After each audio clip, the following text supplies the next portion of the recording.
তারেক রহমান ক্ষমতায় আসলে এই তরুণদের ছাত্রছাত্রীদের বিনামূল্যে চাকরির সুব্যবস্থা করে দেওয়া হবে। তারুণ্যের যে ভোটের অধিকার, তারুণ্যের যে ন্যায় বিচার প্রতিষ্ঠা করার যে অধিকার, সেই অধিকার রক্ষার্থে আমরা আজকে রাজপথে নেমেছি। তরুণ শক্তিকে কাজে লাগিয়ে দেশ স্বল্প সময়ের মধ্যে উন্নত থেকে উন্নতর দিকে চলে যাবে। দেশ নায়ক জনাব তারেক রহমানের ডাকে আজকে এই তারুণ্যের সমাবেশে আমরা লক্ষ লক্ষ নেতাকর্মী এখানে উপস্থিত হয়েছি।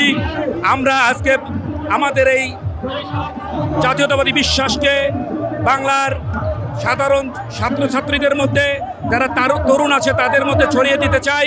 কারণ দীর্ঘ 17 বছর স্বৈর শাসনের কারণে এই যে যারা তরুণ, যারা যুবক, তারা শুধু স্বৈরাচারের শাসন দেখেছে, তারা গণতন্ত্রের শাসন দেখেনি, গণতন্ত্রের সেবা দেখেনি।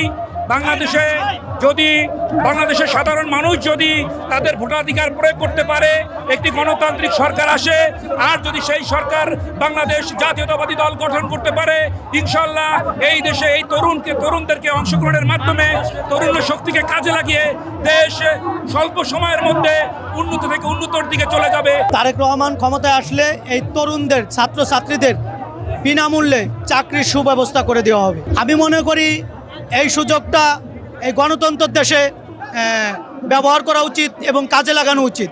এতদিন ছিল না, কিন্তু এখন থাকবে। আর এখন তো আমাদের দেশনায়ক তারেক রহমান প্রতিদিনই লাইভে এসে দিনে 4-5 বার কথা বলে এই তরুণদের বিষয়, বেকার ছেলেপেলেদের চাকরি বিষয় নিয়ে কথা বলে।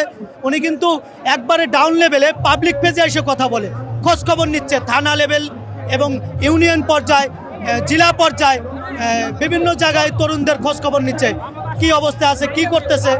যাদের অর্থ নাই পড়ার জন্য তাদের অর্থ দিয়ে সহযোগিতা করতেছে এবং তাদের পাশে নেতা কর্মীদের থাকার জন্য বিশেষভাবে অনুরোধ করতেছে। এটা আমাদের বিশ্বাস। তারুণ্যের যে ভোটের অধিকার, তারুণ্যের যে ন্যায় বিচার প্রতিষ্ঠা করার যে অধিকার, সেই অধিকার রক্ষার্থে আমরা আজকে রাজপথে নেমেছি। কীভাবে দেশ গণতান্ত্রিক সরকার কীভাবে রক্ষা করতে হয়, কীভাবে দেশটা সুষ্ঠুভাবে পরিচালিত হবে, দুর্নীতি মুক্ত, রাজাকার মুক্ত, সকল প্রকার সংহতি মুক্ত স্বাধীন বাংলাদেশ কীভাবে গঠন করা যায়, সেই লক্ষ্যেই আমরা এখানে একত্রিত হয়েছি।